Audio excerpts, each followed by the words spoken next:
Hello and welcome into another edition of EntheoRadio, where we talk about shamanism, psychedelics, and altered states for healing.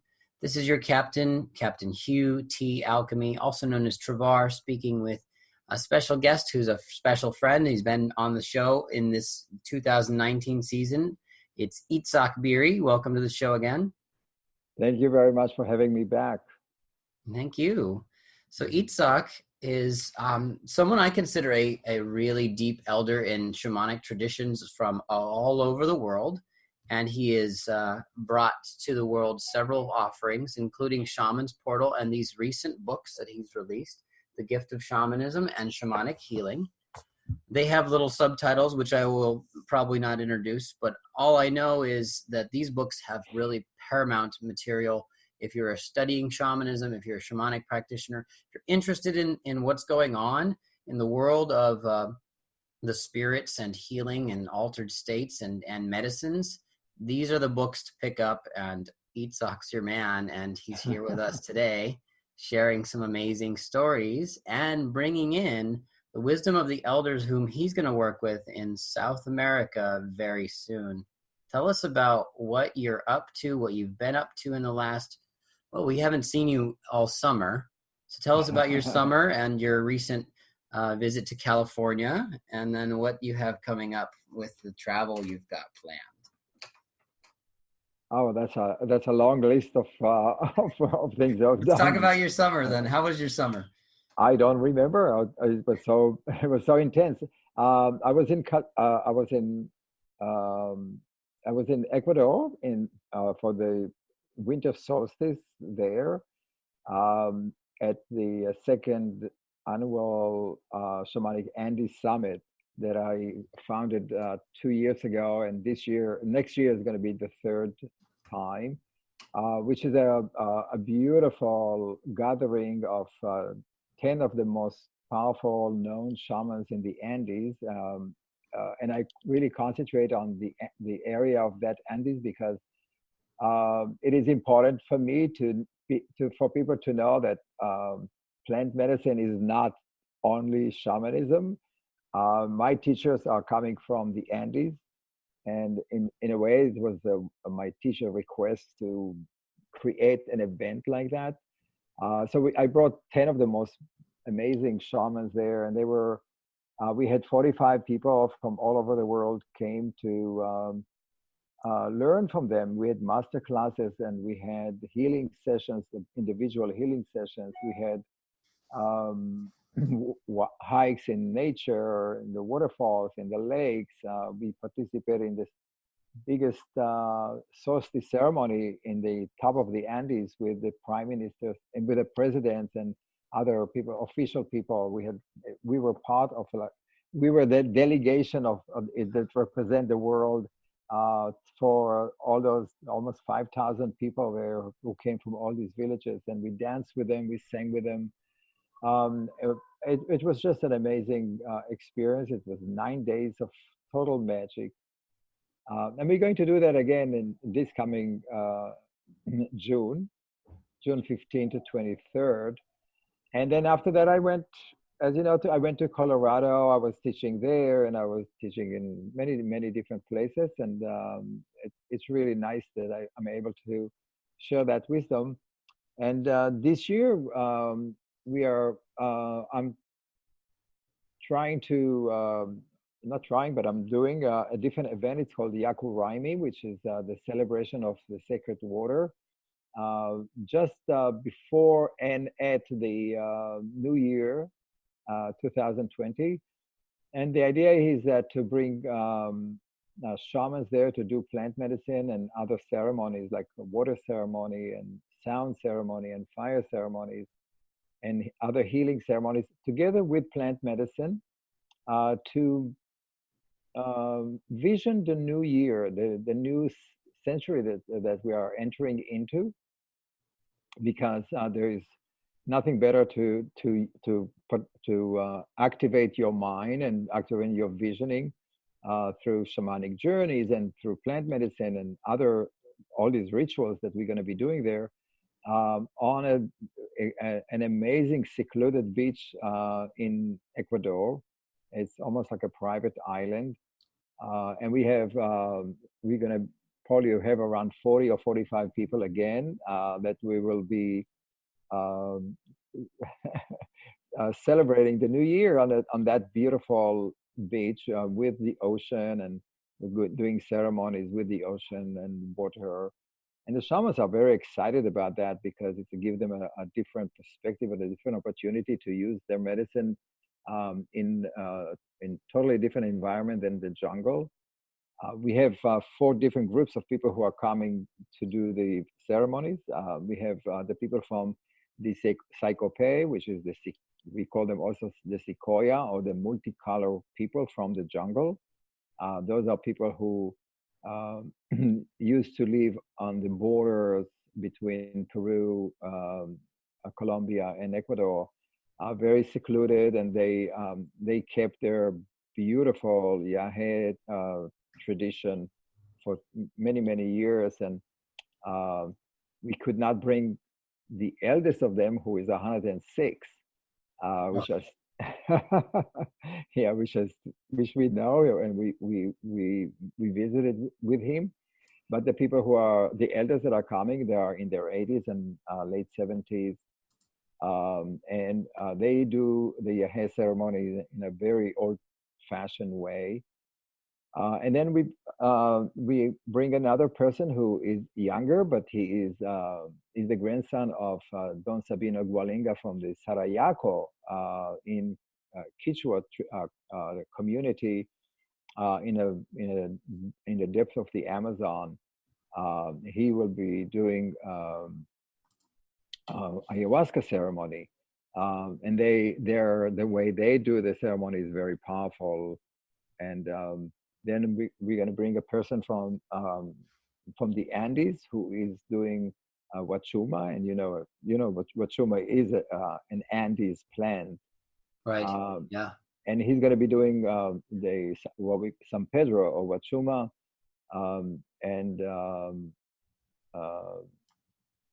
I've done a few of those with him, and it's quite amazing and beautiful experience, very different than the others.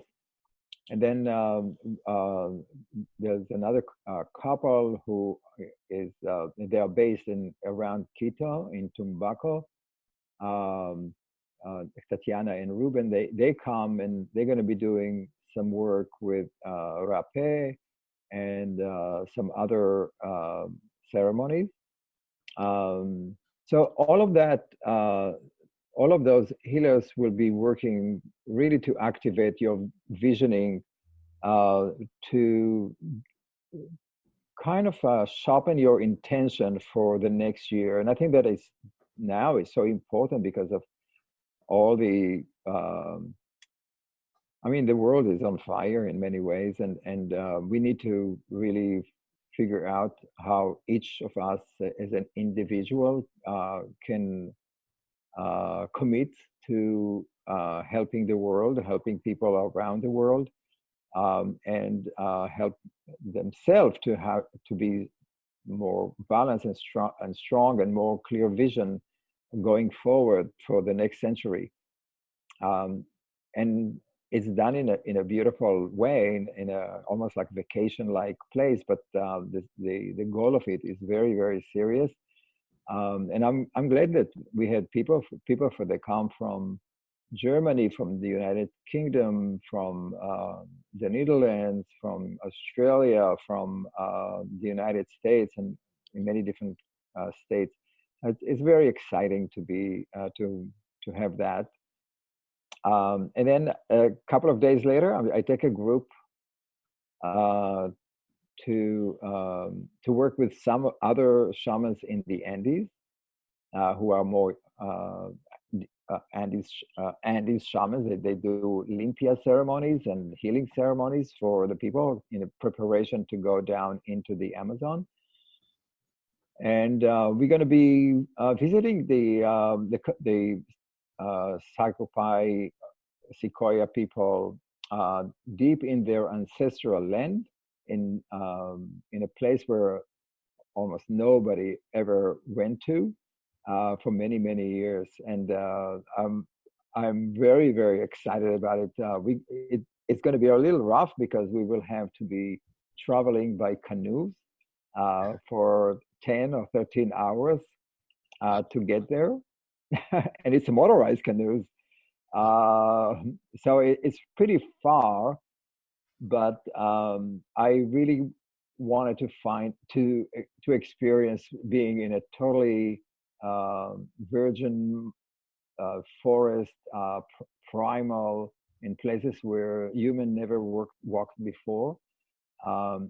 To experience that, to experience the animals, to experience the spirit of nature over there, and I'm just really looking forward to it. Our group is quite a big group of 20 people, so it's going to be a little bit of a challenge how to keep them all together, and who knows what's going to happen there, because there's we're going to be totally surrounded by nature, but there's no other humans all around it.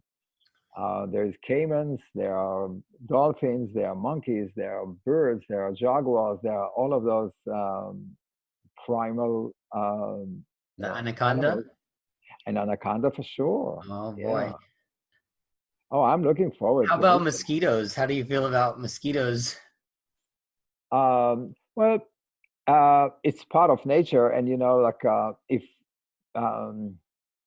if we're not going to have mosquitoes, then we're not going to have birds. So Mm. so it's part of nature, it's part of the cycle, and how we're going to deal with it, that will be a challenge. But I I never came back from the Amazon without any biting, so I always survived it.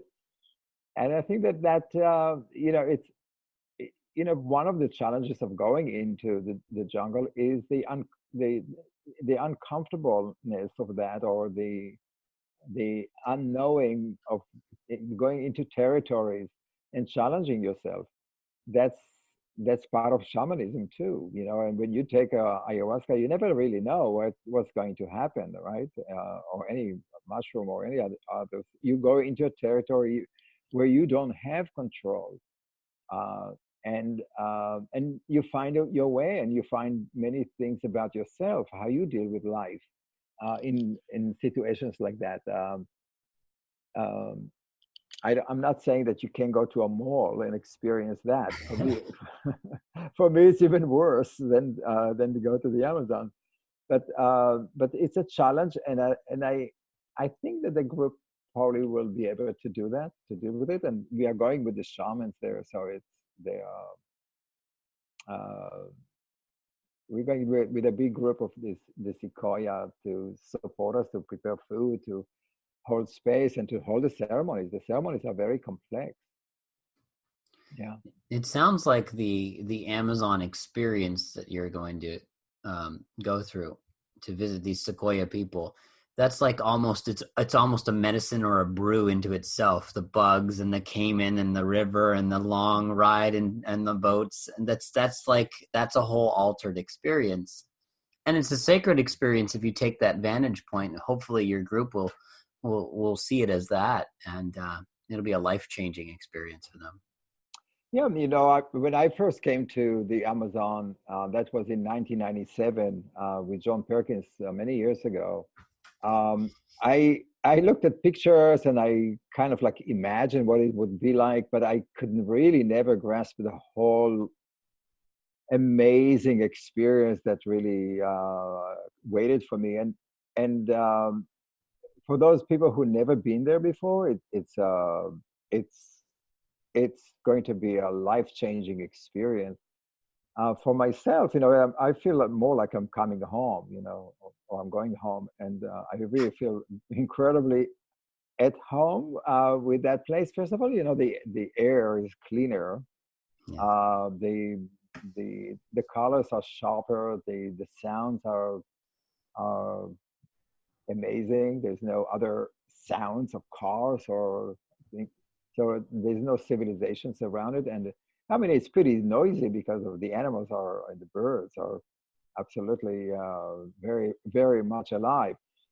But I think that yes, for all of us, it's a life-changing experience, and even just being in the villages or in the communities where they live, to see how people in the Amazon, those people who are actually keeping our lungs breathing, live, and how they live well with the environment, and how they take care of their children, and how they sit and laugh and spend time in such a beautiful sacred way, that it reminds us that we have alternatives, that we don't have to participate in this uh, vicious circle of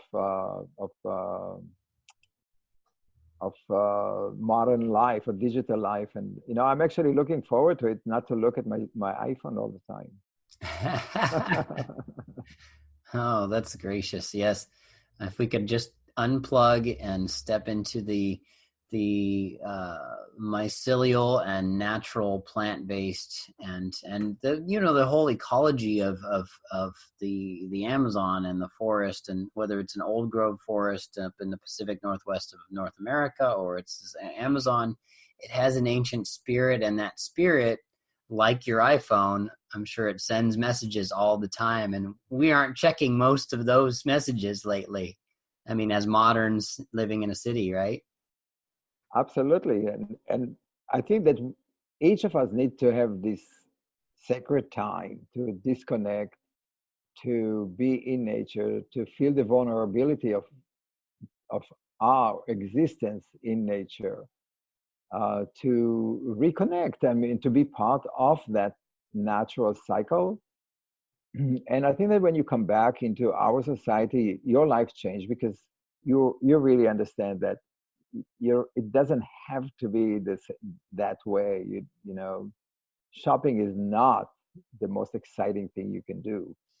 Uh, um, but I also to learn from the tribal people how community work, how decisions are made. How do you trust your dreams, and how do you trust the plants around you to heal you? How to not fight nature, but flow with that rhythm of the day of nature. Um, you know, it's priceless. Yeah. Absolutely. Yeah, I have a hard time imagining what it's like to be in a place where people don't have their cell phones, and they aren't constantly on that taking pictures. It's like, whoa. Nowadays, I have this like weird fantasy about going away from smartphone and going back to a flip phone. It's like screens are so soul shattering, soul losing.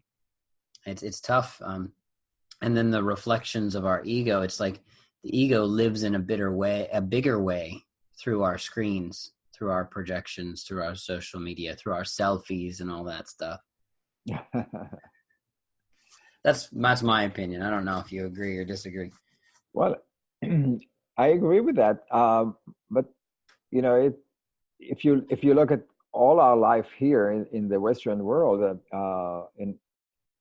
we kind of living a dream that is not humanly sustainable, and I don't know where it's going to take us, but it's definitely not humane to be all day connected to the screen and to the news cycle, and to clothing and entertainment and fashion, and it's all done in many ways to slave you into the system, and to give you the concept that there's no other way that you can actually survive with. But if you go to indigenous people, they know that it's not true. But the sad part about it is that indigenous cultures now really wants to be like us. They think that we have it better, that we have cars and we have televisions and we have cell phones and we are educated, but um, you know one of the things that in our trips I'm always talking about is that we are here to not just to take from them their wisdom, but also to show them that we really appreciate that, and that we want to come to learn from them how to bring their wisdom to change our life, to change our dream. And I think that that's more honorable way of being with them, not just to come and take from them the ayahuasca ceremony, or without the all the other things that are around the ceremony, the way of living, and that is very important. And yeah. So you talked about limpias, or cleansing ceremonies, purification. Could you, I know you outline it in some of your books. I'm trying to remember the exact sections, but yeah, there's like cord cutting sections. There's the different rituals that are going on for people that you've learned from down there. Maybe you can give us some examples of what limpias is, and some of those cleansing ceremonies, because that might help some of our listeners just to have some basic practice. Yeah, so for thousands of years, and from almost every tradition, before you go into ceremony, you do some kind of a cleansing. You know, some people use smoke, some people use bells, and some people use stones, and some feathers, and all that. I mean, so the idea that your energy field around you or within you is polluted by negative energy is very common to most indigenous cultures. And limpia, or la limpia, the cleansing, is a ceremony that I experienced 25 years ago in Ecuador by different shamans, and it's a very powerful experience. It, from scientific point of view, it changes the negative ions and the positive ions that are around you, orbiting around you in the orb of the energy field around you. And it also, that ceremony extract negative energy from you by using eggs and other things, and it's also shield you, or creates protection around your energy field, using the stones and other materials, and brings music, and it brings sounds, and it bring aromas, and it brings basically all the shamanic tools, basically to reconnect you to the cosmos, to reconnect you back into the bigger world, or to connect you with the elements. And then their thought is that when you are connected to the four elements, and you're connected to nature, a lot of the other symptoms of sicknesses are disappearing, because their belief system is that you get sick because you are not balanced, because you're not connected to the water, you're not connected to the sky, and to the fire, to the earth, and so on.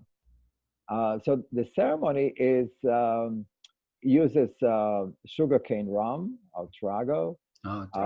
They use fire and smoke to clear the energy around you. They use eggs to retrieve, or to extract negative energy from the body, or the body part that are wounded, or they need help.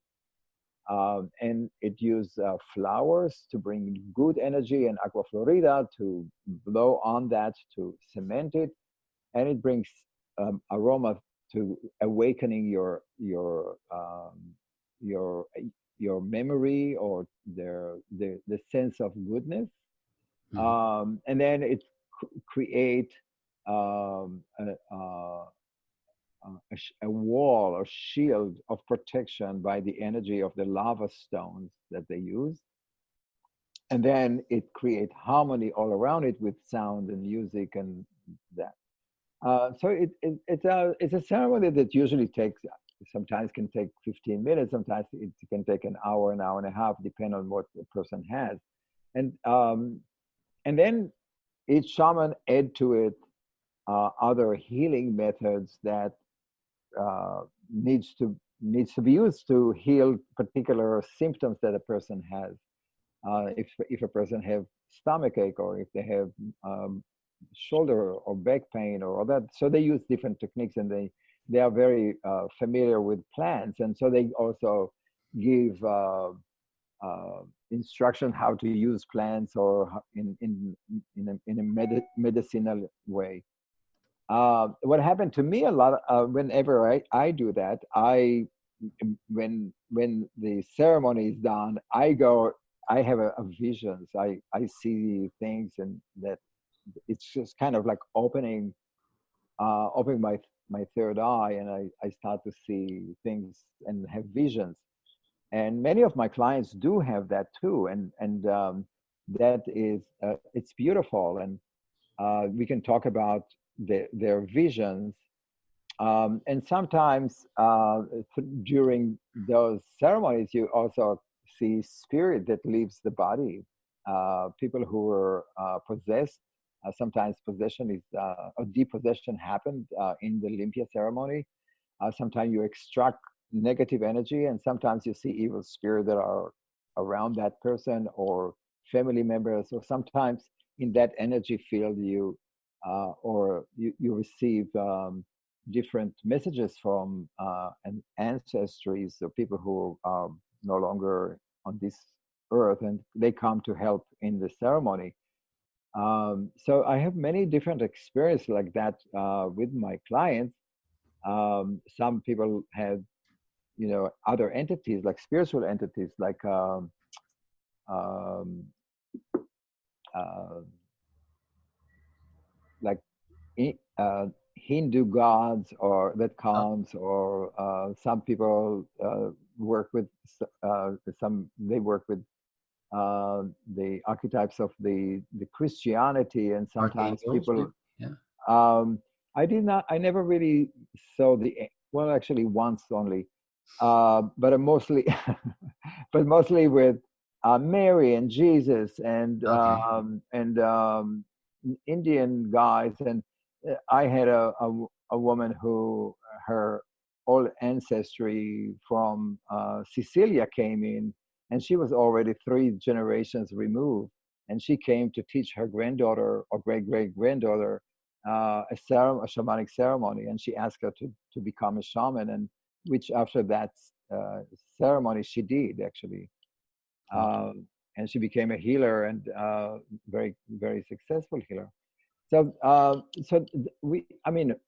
know you probably know that we are all communicating with spirit on a regular basis. And the fact that we don't see them, that doesn't mean that they're not existing, and they are in many ways our teachers, our guides. They lead us to where we need to be, even if we don't even know. Um, but that happens a lot.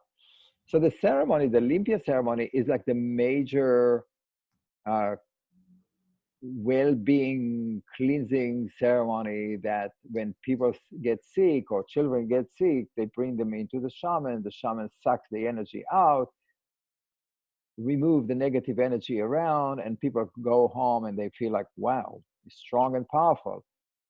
It happens here all the time with me. People who had cancer could not walk. After the session, they just like walking 16 blocks. They went in New York. This one Wow. woman. People So, who were depressed and they wanted to kill themselves. After that they walk, and they really feel like they are reborn, or change their energy. so it's So like it's spontaneous healing. It's almost like their body, through way of your spirit contact, or getting, or helping them get in contact with their own spirit. They have a spontaneous healing, like they become a whole being again. Yeah. it is a spontaneous healing, but you have to understand that the the reason why it happened is because you remove those bad energy, or you can call it bad energy, or positive ions. Positive ions, it's comes, it's negative energy. I mean, you know that if, all the Wi-Fi, the G4, the G5, Yeah.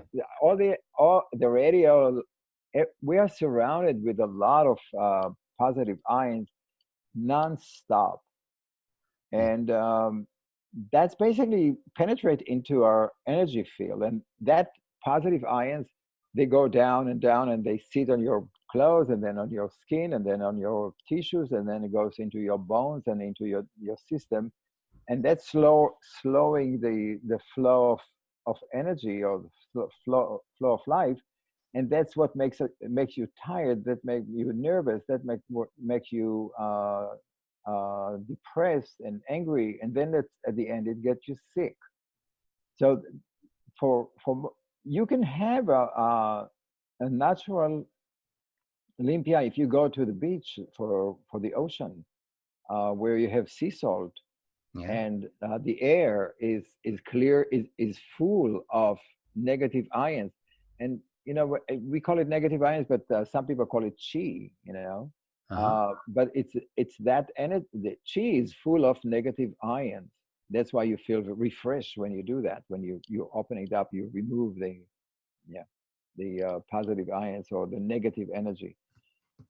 So it's a very very simple, but incredibly complicated, because you have to choose. You have to know why you're choosing certain herbs, and why do you choose certain flowers, and each of them has different energy according to the colors, according to the texture, where they come from, and all of that you bring into at the end to rebalance, or rebalance the body, and the energy field, to become more positive and negative ions balanced. And then when that happens, people feel like there's something lifted off their shoulders. They feel like they are reborn. Interesting.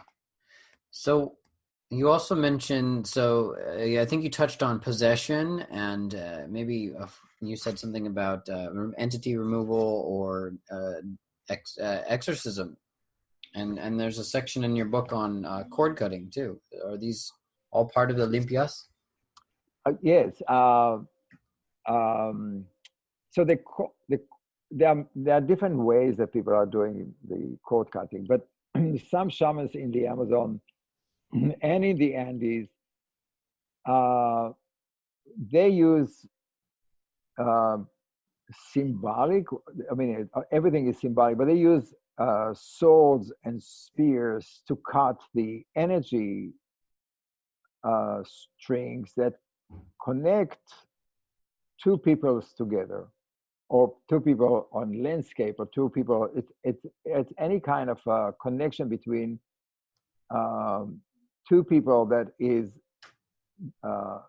stop them from being productive and independent. And that is, I mean, the easiest maybe example to do that is with mother and a child, right? So when the mother raising a child to feel guilty for her sadness, right? So every time she's sad, the son absorbs that energy and bringing it into one part of his body. So every time that she said this, she pulls on that cord.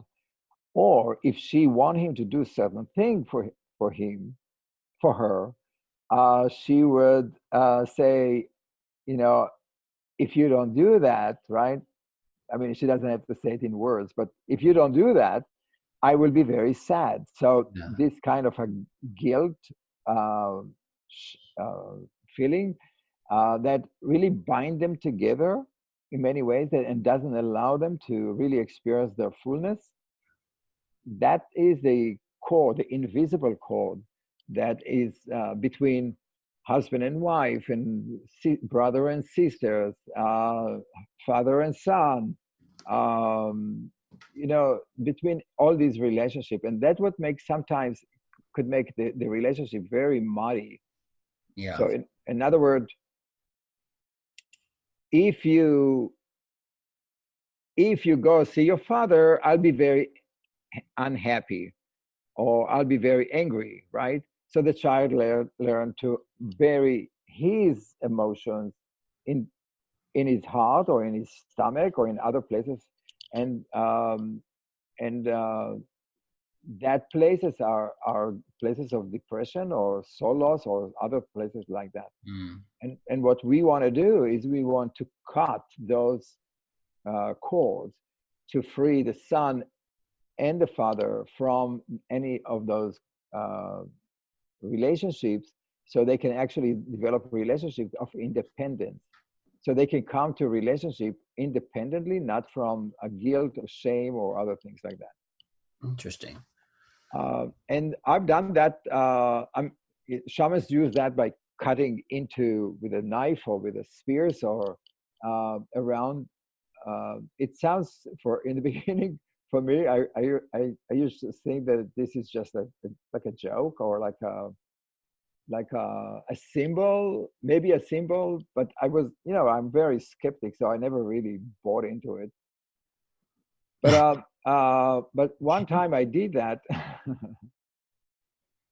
You're a skeptic? Hold on. You're a skeptic? Oh, I'm very skeptic. All right. Yeah. Yeah, I mean, Go you can't tell me something. I have to see it. I have to really see that it works. But anyway, so one time I was doing that ceremony in Italy for a mother and son who really didn't have a very healthy relationship. He was 9-year-old or 10 years old, and they were still sleeping in bed together and then bathing together naked. And it's just like, really was not very healthy. And so I did a ceremony for them, for both of them at the same time, the Limpia ceremony. And then I cut the cords between them. I mean, I didn't tell them, but that was the necessary thing, because I thought that it's not healthy in the way that they are continued to be their life. And so the next day she says, I don't understand why my son doesn't want to sleep in my bed, and he doesn't want to take a shower with me after that ceremony. And then they separated, and their relationships changed. Yeah. And it became a better relationship between a mother and son. It should be a mother and son, not a small lover and whatever. Right. But that energy is there. Or I had other experiences, like a wife who didn't understand why she can't energetically can touch her husband. So there's a lot of examples like that. That when you cut the cord, you allow the other person to be fully in his power or her power, and it allows you to be free to experience your power. It's not a bad thing. It's a beautiful thing. And in that, it also doesn't mean that you're going to lose connection with your son. It will just mean that the relationship will be more pure, less of addictive, less of guilt, less of manipulation. So you can, both of you can experience the beauty of your relationship. So that's cord cutting. So it's done in many different ways. There are some ceremonies that the client is doing it himself. I have that a lot here. That I draw and people journey, and they found out who these cords are attached to, and they release them. They cut them with a special saw that I have that I give them to use, or by hand, and they just like cut them out, send them away. And then there's a sense of gaining back control over your life. It's no longer there. And so sometimes it's done like that a person, the client himself is doing that, or sometimes it's done by the shamans that does that too. I'm rather impressed. So you're having people use physical knife. Of course. So, and then that adds to the effect of it, both psychologically and spiritually, because it's a physical object that they can imagine is passing through the energetic field and breaking up. Yes, yes, absolutely. I mean, you're touching on what is a ceremony, what is a ritual.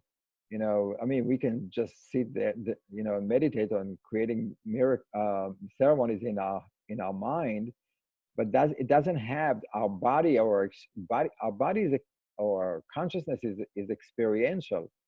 We learn through experience, through emotions, and so that's where the role of ritual and ceremonies. You know, like when we talked about the ceremony in Ecuador. The plant medicine is one thing, but or the ceremonies are one thing. But when you do that in a group setting, and you talk about your commitment, and you make a commitment to the community, it's a whole different thing than you sit down and just write yourself in your journal. Hey, I'm going to be moving to the moon, but Yeah. there's no commitment to it. And it's so everything that we do in the shamanic work has to come with the theater, or with the ritual ceremony, or the experiential, because that's how humans learn, through Yeah. through ceremonies. Through theater, yes, and theater creates empathy amongst the tribe, right? Of course, because each person identify with the other person, because we are all, after all, we are all mirror of each other. So when I see you going through your issues, I feel your pain through my own experiences too. uh, and that helped me to heal part of myself. So imagine you do that with 40 people or 50 people around you that Uh, are all coming for the same reason. It helps you to make a serious commitment to that. You're not just like, you know, writing it down and then go to the mall in New Jersey.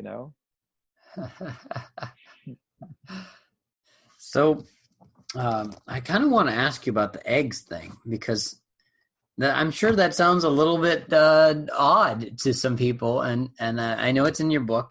You talk about it in Shamanic Healing, right?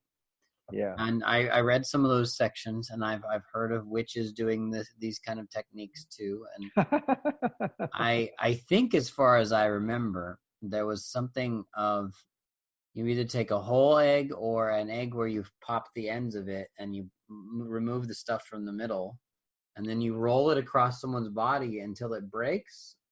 Tell me if I did that wrong in my mind. uh, well, it's a combination of things. But so an egg, or chicken egg, is an incredible. It's probably the largest living cell uh, in nature. It is a cell in a way, and the shell of the chicken egg has about 7,000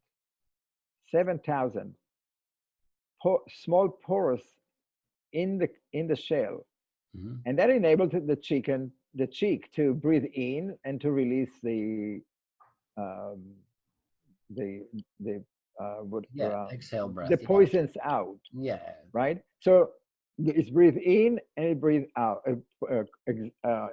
expand out. So it's a live cell. I never thought So about that. So the chicken is actually breathing through the eggshell. of course, where do you think that they are? I They had are not no connected to their idea. mommy.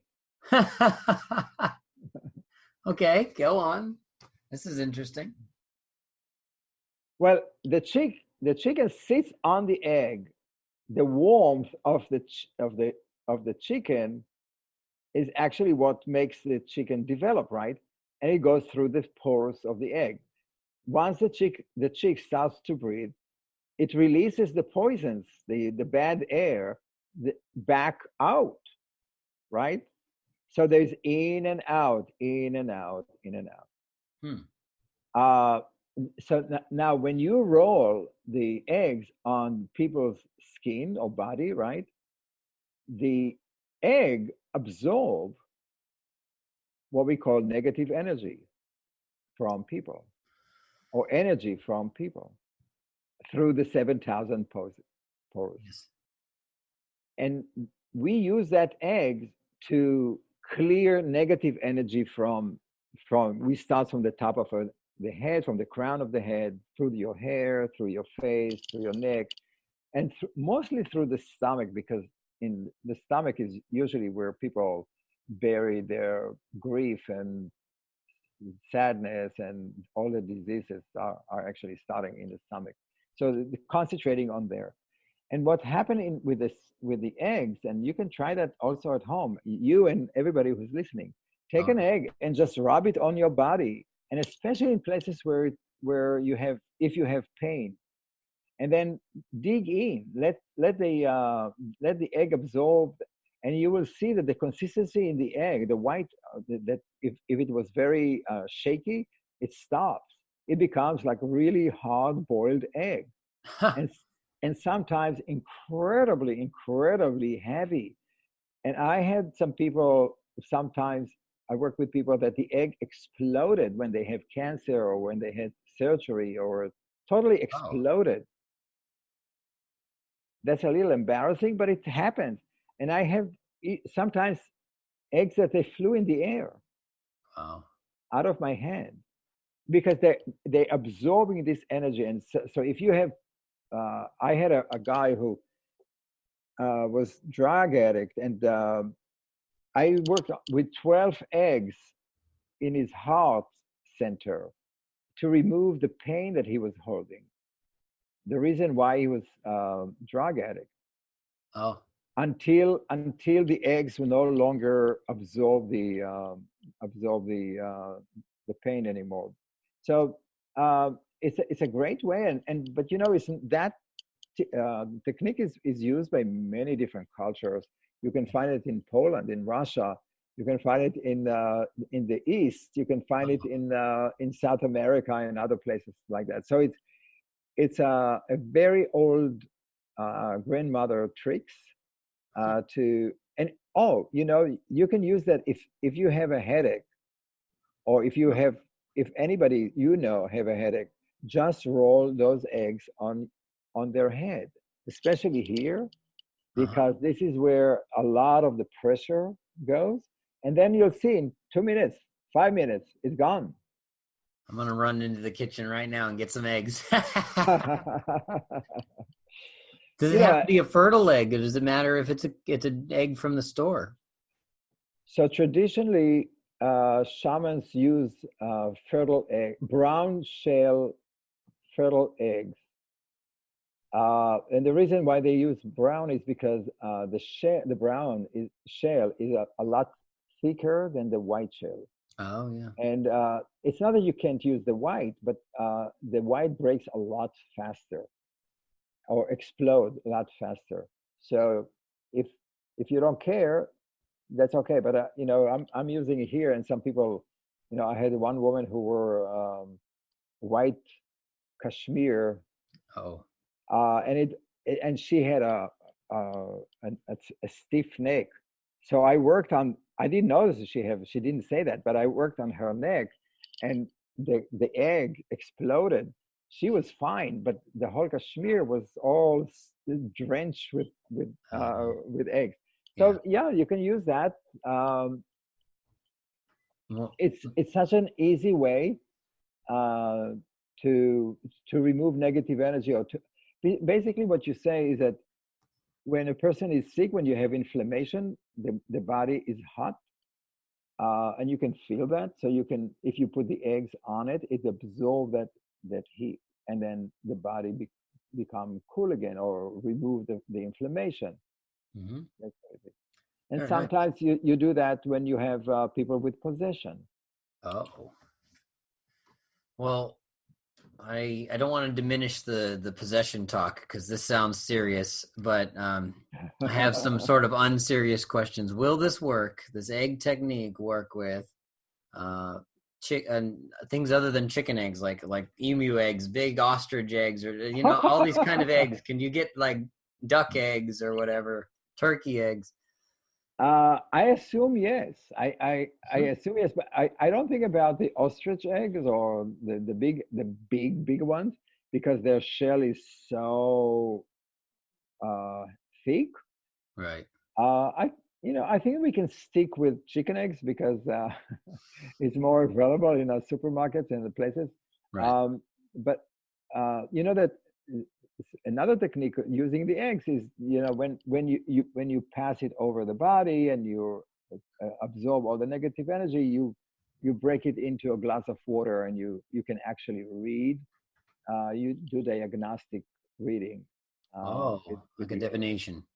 Like divination, and it's really more about the physicality of sicknesses, and sometimes you can see other things too, like overall condition of a person, and Huh. or sometimes it's really depend on your ability to I'm excited to try connect with this. spirit. Absolutely. I mean, I was reading in the book and I'm like, wow, that's interesting. I've heard them doing this in Southeast Asia. I've heard of witches doing it.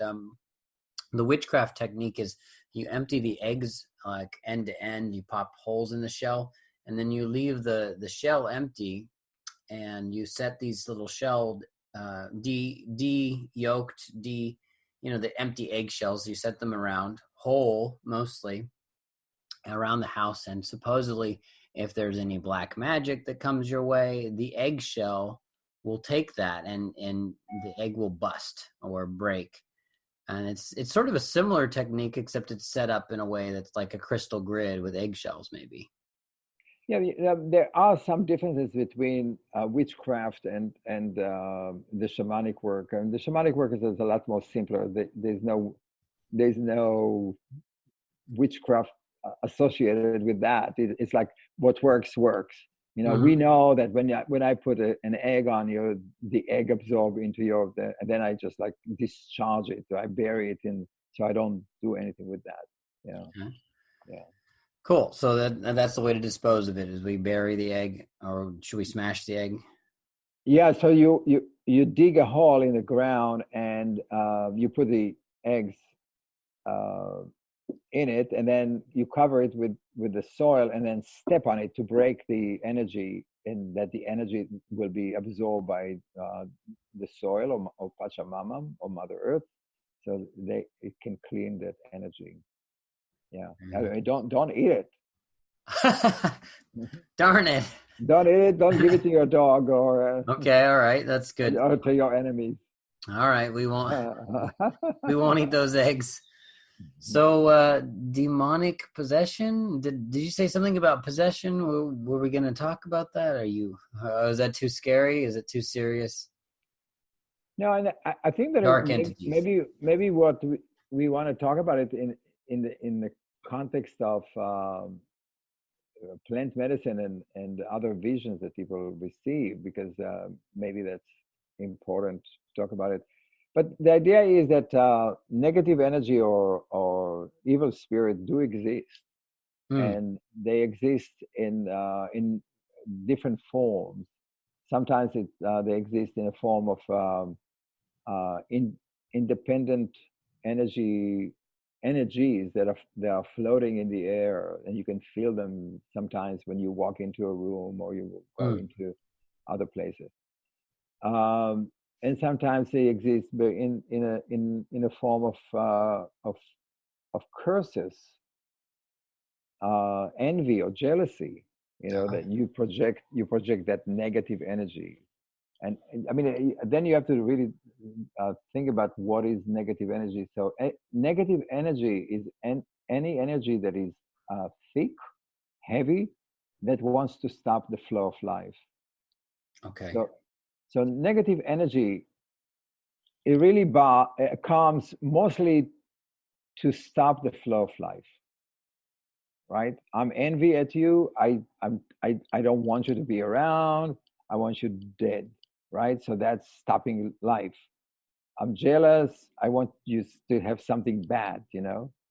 That's the kind of jealousy it happens. But negative energy also could be um, um, if you walk into a, a place where there was a war or fight or battle, you could feel that this energy comes from that place that is not fly, flowing or happy. That also, and sometimes it comes from the negative energy that is around us in our energy bubble, and then we walk into a room and I'm sure you know that when people walk into your room and they feel like something happened to them, and they leave the room, but they don't really leave the room. They leave the energy imprints in Mm. your room. Yeah. So, and that negative energy, I mean, would make you uh, sad or depressed or confused. And then if that happened a lot, then at the end you get sick. But so there's a different way of categorizing negative energy. But I think that what important is that to understand that in the Amazonian tradition, they do see negative energies as entities, and those akuras they are called. They are real, and I can tell you that because I'm very skeptic. That I had experienced them. I actually saw them, totally unintended, totally not prepared.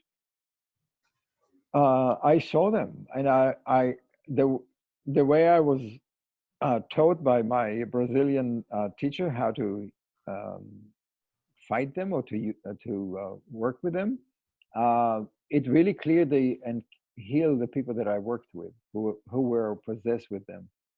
And I mean, in our culture, people don't want to talk about it much. They prefer not to talk about the evil part or the negative part. They really want to talk more like new agey, flowery, purple, Light goody. working. Yeah. Light Yeah. working. I understand because it's a little bit, you can be a little bit fearful of that, you know. So let's bring it back to this grand exposition you're taking. You're going to. It looks like you've got medicines. It says 3 different plant medicine ceremonies, sound and water ceremonies. So maybe you can illustrate some details about you haven't really talked about Yaje or Rape, which is these are both offerings. We've heard about Huachuma San Pedro, and we've heard about ayahuasca on the show in other episodes, as well as we've just never really talked about Yaje specifically or Rape specifically on any of my shows that I can remember. So Rape is a mixture of tobacco that different shamans prepare. It doesn't come unified, and each one of them prepares for a specific purpose, and it contains tobacco and some grains and some bark of a tree and some kind of coal, and they are all mixed together. And when you sniff it, it opens up your nostrils and it brings more oxygen into your brain, and it opening up your ability to connect to spirit. You can do it you can do that. Many people do it just independently, or you can connect it together with the before you do ayahuasca or before you do Huachuma. That's a possibility too. Can you tell me if that feels good or not? Because I don't. I've done it, and that didn't feel good to me. Um, it's almost feel good after, Oh, yeah. but it's a very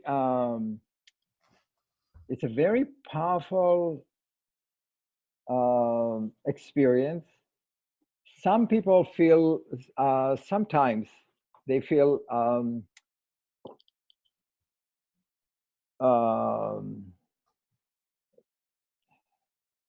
difficult. Yeah. I had a great time being nauseous and throwing up on after rape. Well, not too many people actually. Um, Not too many people actually. Whoops, sorry. You're good. Are we We're good? okay. Yep. Yeah. Not too many people actually um, um, uh, throwing up. Right. Some people actually. I had that experience only a very few times that people experience that. It was difficult. I that was like almost a full-on ayahuasca experience for me. It didn't last as long as an ayahuasca journey, but it was definitely, I threw up 4 times. Whose work did you do? I was working with a local man. I don't think he's a shaman per se. He was just a guide, and he had a pipe, and he blew in through my nostrils. It was a paired pipe, so goes up 2 nostrils, and yeah, it felt like a burning sensation went up into my sinus cavity, almost like I was um, putting cinnamon oil up in my sinuses. It was very, very intense. And then I was fine, a little bit of a drip coming out of my nose, and then I moved into nausea after 5-10 minutes. Yeah. Well, that's what usually happens. But there are depend on who makes the rapé. There are some people who are doing it very gently, and some people who are doing it very powerful. It doesn't have to be the same. That's why I said that it depends who prepare it, Right. and what's the intention in making them.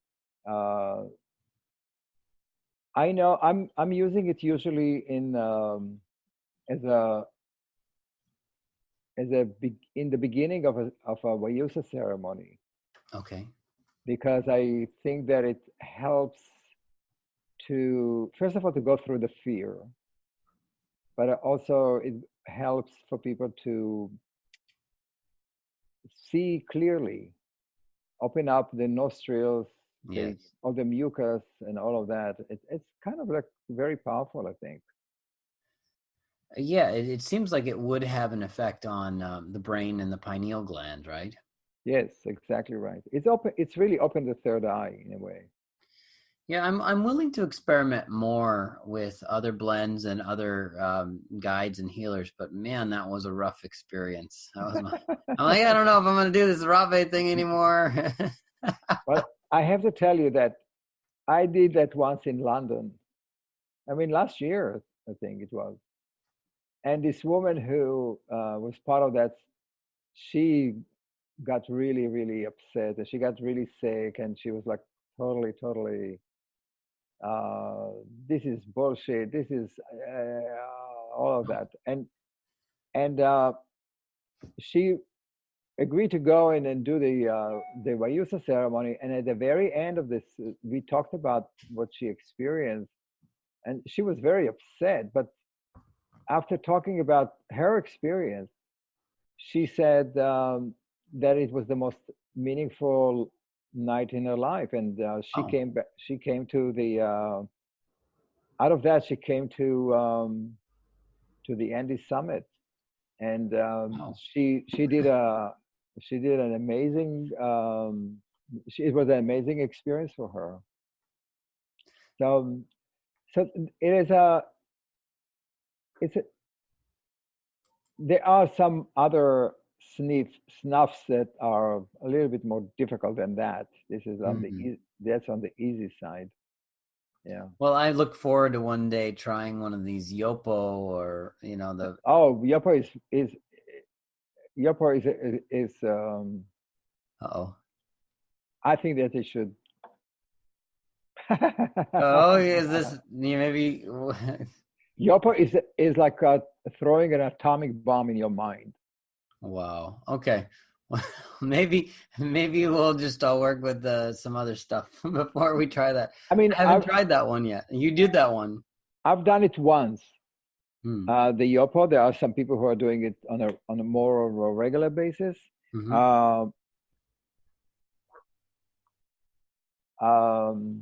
I think once for me was enough. I'm not looking for that. And you know, overall, you know, I'm like you're talking the difference between Yaje and ayahuasca. So it's really important for us to understand that each ceremony have to have an intention. And usually in the Yaje ceremony, which is mostly the Sequoia people are doing, it's a different vine, similarly work similarly as the ayahuasca. Mm-hmm. But the ceremony is preceded by 2 nights of cleansing by drinking a different uh, tea, and that tea is really about cleaning up your stomach or removing all bacteria and all emotional blocks from your system. So when the next day, when the next night, when you do the Yahe ceremony, it's really more about reconnect you with the universe, with the cosmos. And it's really about opening the heart. It's not so much about vision, because they look at it more as a healing, and the healing is for us to reconnect to the cosmos, which is very similar idea in essence to the Limpia ceremony. So it's not about how big is your vision, but how big open is your heart. Yeah. How well can you connect with all the stars and the beings in the sky? It's a huge difference, because sometimes in ayahuasca, people want to be thrown into like the darkest places, and you know they all. Yeah. It's not about that at all. In the Sequoia, it's really more about how well or how big can you open your heart to reconnect with the matrix or with the cosmos. And they're beautiful Icaros are just like that. Wow. They weave the sound uh, almost like a cloth. They kind of connecting all Right. uh, The the threads. threads of the cosmos together. And it's probably was one of the most amazing, beautiful experience that I had working with them and experience that. So it was. I don't remember much of the the vision, because the vision was not really necessary. What the experience was, how well can you connect, be part of this magnificent cosmos, and that's an amazing experience.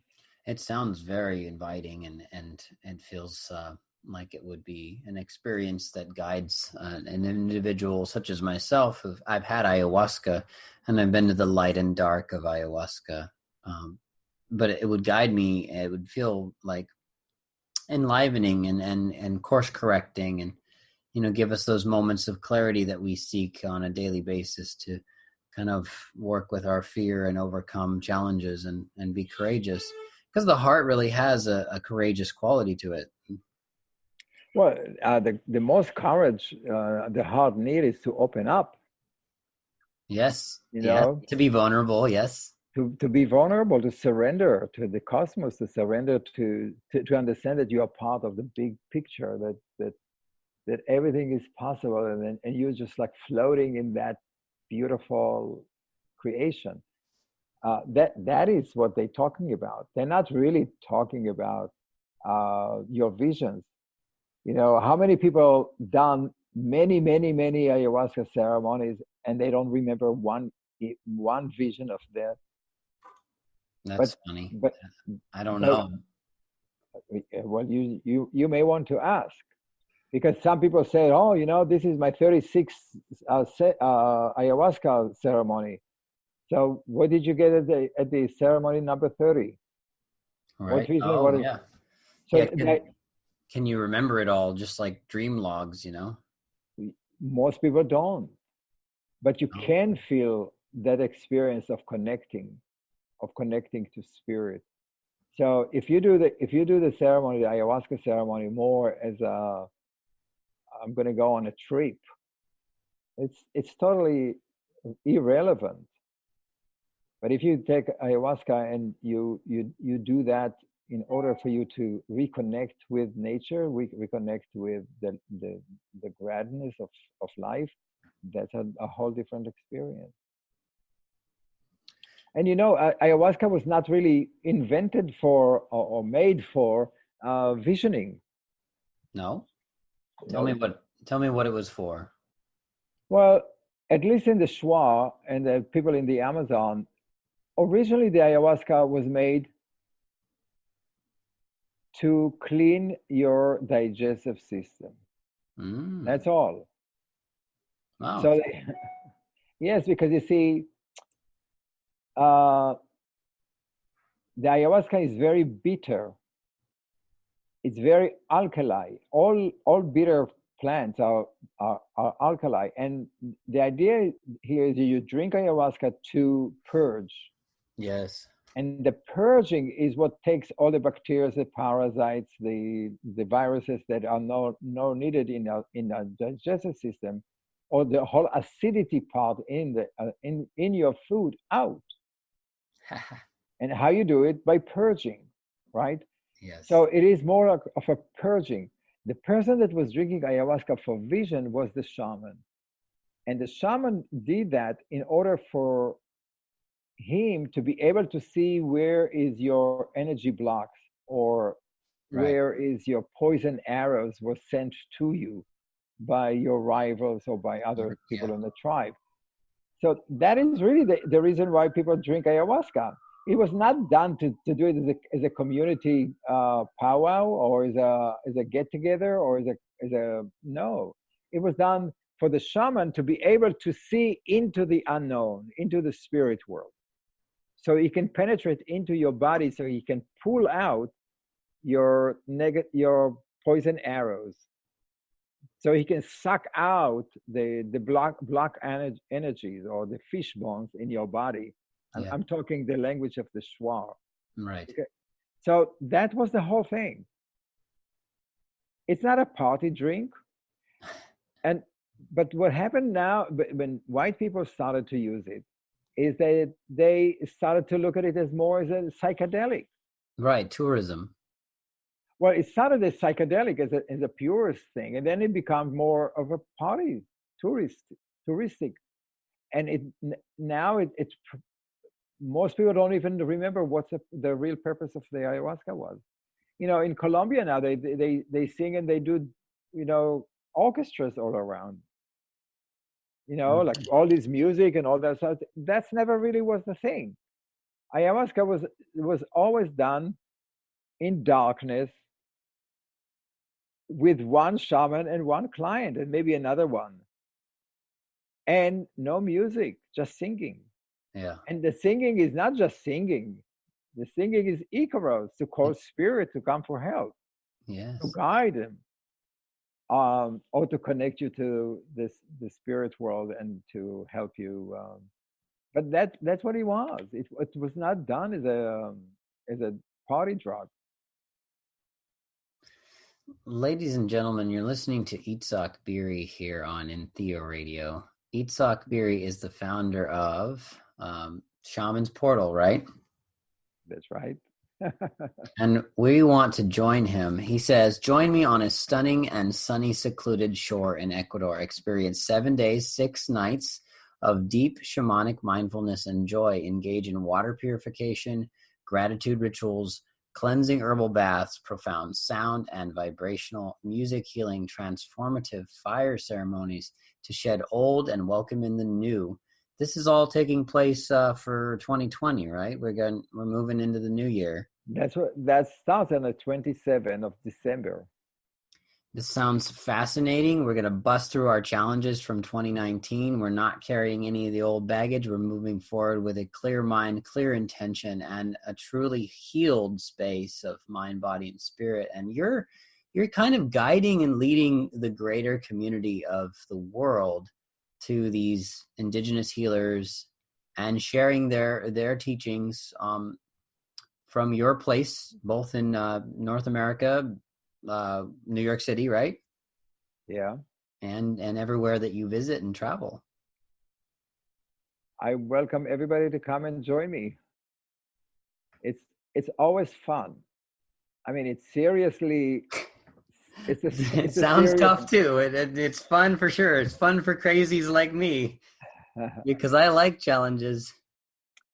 Well, we live in this body once, and we want to see how far can we go, to challenge ourselves, and then take all that beautiful and give it to other people. You know, the people who came back from the Andes Summit, the last two times we did it there, it really changed their life. You know, they committed themselves to more community work.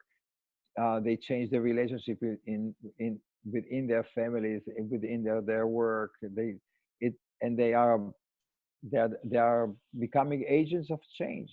So, but you have to experience it. You can't. It's not intellectual. You know, it's really have to. You know, like you can't, right? You can't tell people what is ayahuasca's journey. They have to experience it. Yeah, it's a path. You can either walk it or you can walk it and maintain it the way that it sounds like you are doing, Itzhak. You're maintaining the path and you're on it. You know, I'm on it. And I love it. I really do. You know, I'm only doing it because I love it. You know, I really enjoy that. And I enjoy so much the meeting and being family with all these shamans in the Andes and the Amazon and other places. It's just wonderful, and I think that it's so important for all of us to do that, because we know that the life we live in the West is a one-way street. It's one-way street for destruction. And the only people that can teach us really to stop that crazy and then give us a different option is those people from the Amazon, from the indigenous world. Yes, the people closest to sustainability, and what we learn from nature is that nature always reaches, evolves, adapts into sustainability no matter what. That's right. So join me. Yeah. Come. You can find Itzhak on his website, ITZHAKBEERY, ItzhakBeery.com. And then to navigate your site, you go to how do we get to that event? You go to program, and it's in Yakoraimi. It's the first one under the programs tab. If you see his tabs, it's all far right on his webpage, and it's the first one on the drop-down menu there. He has so much fun stuff. Oh man, we haven't even gotten into shamanic self-defense. I'm sure you have more than just these 2 books, and these are all that I have in my collection. And you're working on more books, I hear? Yeah. Well, it's all right. You don't need to take a vacation because you got these wonderful journeys you're on, and there's what did you say, a 13-hour boat ride where you can take a little nap? I always sit on the front of the canoe at the very end. You know, that's the best place to sit. Like the girl on the Titanic. Oh. Like that. Okay. Well, I'm going to welcome you back on to talk about your experiences when you come back from that journey. Thank you. When will that be? Like February, or you'll be back in January? I come back in January 18. Yeah. Why are you doing that? It's going to be cold in New York. And not only that, but I'm going from here. I'm going to Krippalo at Massachusetts, which is even colder. Okay. I don't know why I'm doing it. No, I guess it's the time of your life and their challenges, and you're meeting every one of them, and you're inspiring young people like myself. And I invite you to come join me. Thank you so much. Thank you, listeners, for listening to EntheoRadio. Please find us on social media. You can spell that ENTHEO radio, and you can find us at old episodes entheoradio.com. That's our blog talk radio site. New episodes are available across podcast media and YouTube. You don't yet get to listen through iTunes, but I'm working on that, and we'll be seeing and talking with you very soon. This is Captain Hugh T Alkemi and Itzhak Beery signing out.